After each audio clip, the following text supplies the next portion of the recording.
Hello everyone. Today I'm taking a topic from lines and angles. So we are going to discuss about a concept uh, that the vertically opposite angles are equal. Okay. So I'm going to prove this theorem that vertically opposite angles are equal. Okay. So before I take this topic, since we are taking the topic from lines and angles, so let's revise a few important things. What are the lines? It is a collection of points which extend infinitely in both the directions. A concept which we have studied in the earlier classes. So line, it will continue to move on infinitely in both the directions. It does not have any fixed length. Okay, it is denoted by AB, and we can place a small line over the AB. Okay, it is represented by AB dash. Now, another thing that is related with this is the ray. It is a part of a line. Now, it is a part of a line which has one end point and it goes infinitely into one direction. Now, this can be easily seen in the case of uh, torchlight. Like when you open the torch, it goes infinitely in one direction and it originates from one point, from the source, and it goes infinitely into the another direction. It is represented in the same way, just that you have to place a small arrow with one handed. Okay, so in the case of line, it was a double-headed arrow. Okay. Now, in the case of line segment, it has part of a line which has two endpoints. Okay, two endpoints. It has got the finite length. It will have some finite length, say about 5 centimeters. So it is represented by AB. I'll put a dash over here. Okay. Now in mathematics in this chapter, we are going to represent all the three in the same manner. It can be understood by the context we are talking about. So we do not need to place these arrows over the symbol. So we can just simply write it as AB for any of the line ray or line segments we are talking about. It can be understood from the context. Now let's talk about what is an angle. So when two line segments or lines, they cross each other, they cut each other at any point. So the point at which they cut each other is known as the vertex, and this speed or the line that is bounded by two surfaces. Okay, now these are known as the arms of the angle, and this portion is known as the angle. This is angle, and this is the arm of angle, right? And this is the vertex. So in this chapter, now there are different types of angles. So since I'm taking up the topic vertically opposite angles are equal, so I'm coming to that topic. Now we have just taken up this for concept that what are angles and lines. Now I have to explain that vertically opposite angles are equal. Now what are the vertically opposite angles? Vertically opposite angles. So these angles, let's suppose that there are two lines AB and CD. These two lines, they cut each other at any point O. So the angle AOC and angle DOB will be known as vertically opposite angles. Similarly, angle AOD and angle COB will be known as the vertically opposite angles. So these are the vertically opposite angles. Now we have to explain that these angles are equal. Okay, so I'm placing single dot over here, double dot over here, just to differentiate between the two.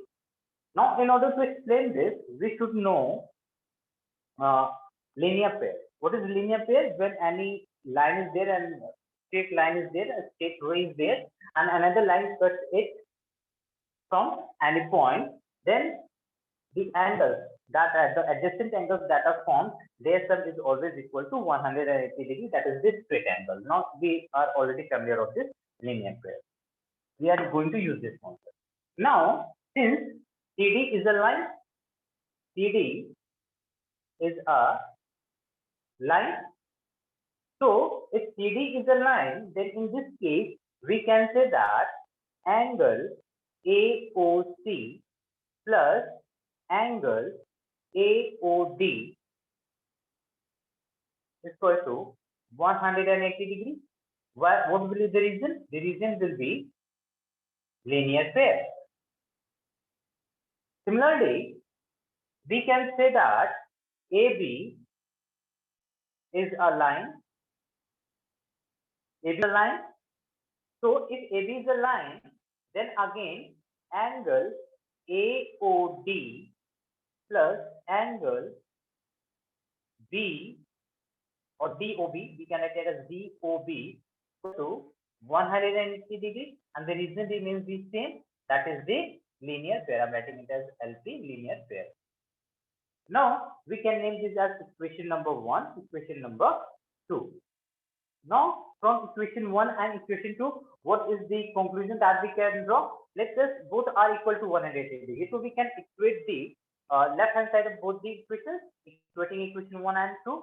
So we see that angle AOC plus angle AOD is equal to angle AOD plus angle DOB.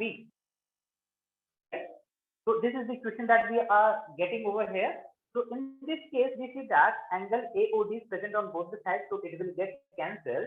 So from here we get that, I am writing it on top just because of this space issue. So it will be angle AOC becomes equal to angle DOB, and this is what we were trying to prove over here. Similarly, we can prove for the other pair, that is angle AOD is equal to angle COB.